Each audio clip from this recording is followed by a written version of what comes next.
Hi, welcome back to my channel. I hope you're doing well. If you've been following me for a while, you know that I've been wanting to take more photos with people in them. And to that end, at the beginning of last month, I told myself that my focus for that month was going to be just taking photos of people. And I want to talk all about it in this video, so let's get to it.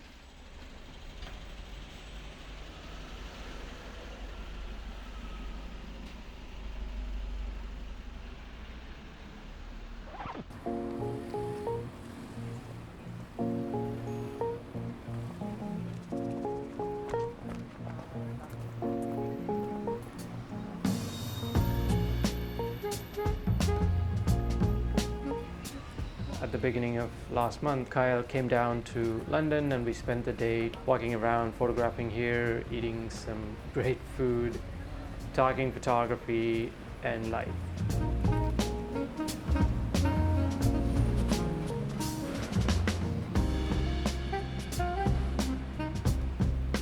One of the locations that we hit was Chinatown to catch some street photography action.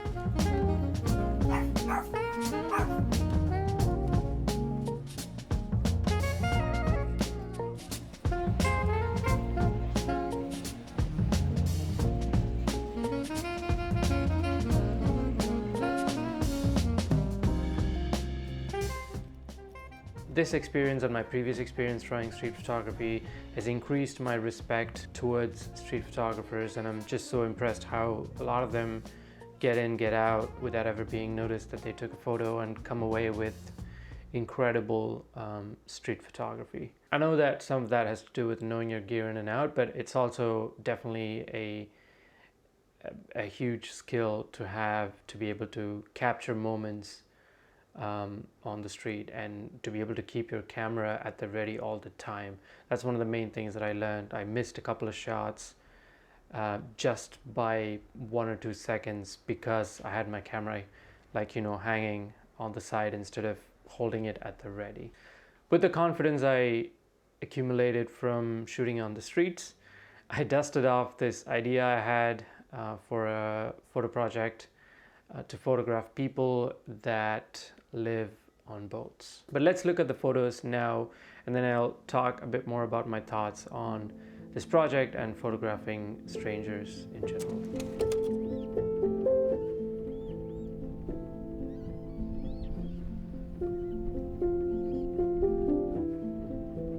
In my 5 years of living in East London, I have walked past the houseboats at least half a dozen times every week, if not quite a bit more than that. And I've been fascinated with their lives for some time now, but I never had the courage to stop and ask for their portraits until last month.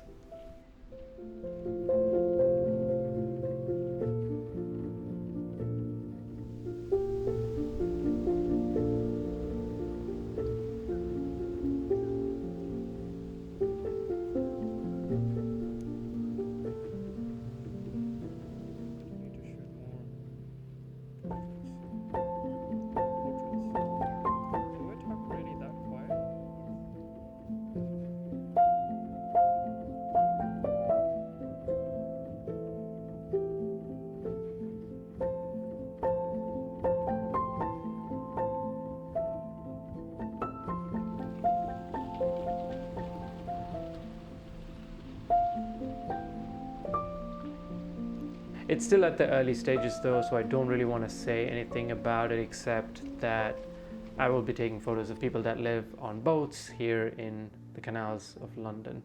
At least that's the parameters that I'm going with for now. I can already tell that it's going to be more than just portraits, but I don't want to talk too much about the direction as yet because I'm just going through the ideas in my head at the moment.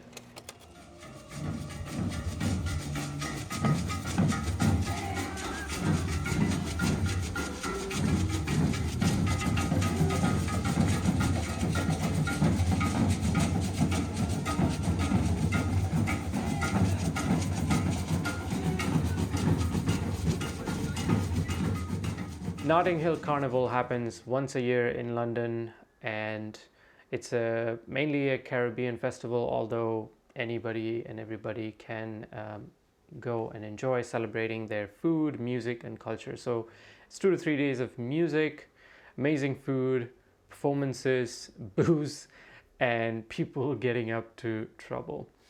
I am not a big fan of huge crowds. They definitely overwhelm me, but I also wanted to ride this wave of photographing people.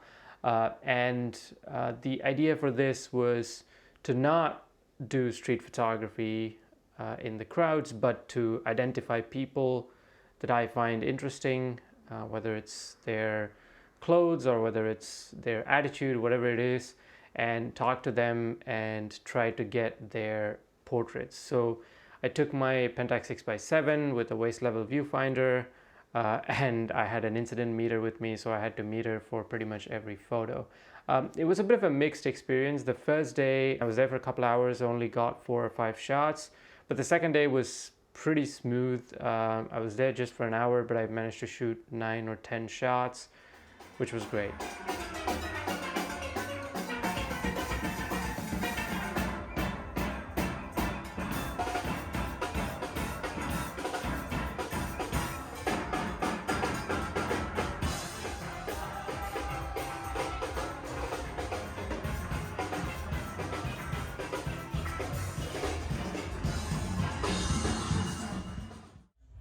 Ready?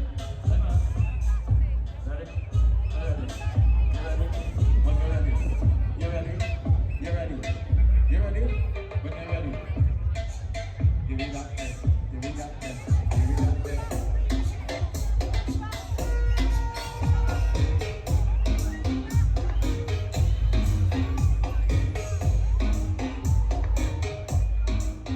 I'm extremely happy with how last month went, especially around talking to people for the first time and getting more comfortable in being present while having this conversation with a stranger and not get carried away by the anxiety that comes with a conversation like that. This is not to say that I don't have those anxious moments of pressing the shutter before I'm absolutely sure anymore. I definitely do, but I have seen a marked improvement in how these interactions went. I'm quite aware of the fact that this new skill set, confidence, appetite for photographing strangers, whatever you want to call it, I'm aware that this was not a oh, here, I flicked a switch and it happened moment. I know that it's a cumulative effect of many little decisions, efforts, and practices I've been doing this past few months.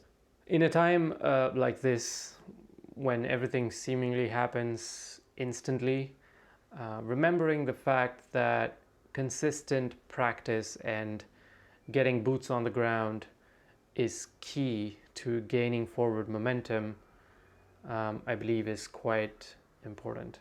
Another mindset shift that happened this past month is where I've stopped feeling like I am in a time deficit and started feeling like I'm in a time surplus. Again, I want to be cautious here. We're all human. Nothing is black and white. You know, I don't feel this way all the time, and I'm not perfect now, but my old reality was certainly where I'm always out of time, and that is not how I feel anymore. This happened because I took some time to identify things that would help me in my creative pursuit, and I'm prioritizing spending my time on those things. Social media is a great example. Currently, there are at least half a dozen apps that want your and my attention on a regular basis. Consistently, you have to upload to TikTok, Instagram, Vero, Granary, portrait mode, and so on. And it's pretty easy to get sucked into the next new thing. It's a tightrope situation, in my opinion. I'm not saying they're all bad, but if you're not taking the time to think how spending your time on these would help where you want to be a year from now or 6 months from now, you're going to end up wasting a bunch of time that you could have otherwise used in doing things that would actually make a difference in your creative pursuit. One more thing that I realized for myself is that I love photographing people, and especially strangers. And speaking of photographing strangers, I thought I'll give a couple of tips on talking to strangers. If I were to summarize, it would be something like, it's not personal, be nice, be honest, and curious. If you be nice and ask someone for their photo and they say no, it's not because they don't like you, or that you're a bad photographer, or that everyone else is going to say no. It's just that they don't want their photo taken at that moment you asked them. Fear of rejection is real. Even accomplished photographers do have these fears. And the thing that separates us from those accomplished photographers is that they know that these rejections are not personal. Their job is to find photos that they think are interesting, find people that they think are interesting to photograph. Sometimes things don't go according to plan. Don't take it personally, just move on to the next thing. Being honest and curious, if they say yes, they might ask you some questions like, why do you want to photograph me? Or where will these photographs be shared? And just be honest. If it's their hair, say it's their hair. If it's their pink velvet jacket, then say that. If you don't know and you just had a feeling that it would be great to take a photo of that person, then just say that, and be curious while you have these conversations too, because people are happy to share pretty much anything about them if you're curious and are genuine in your intentions. So yeah, those are my 2 tips, or 3, for photographing strangers. But yeah, that's it for this week. Thank you so much for giving me your time. Take care, and I'll see you in the next one. Bye.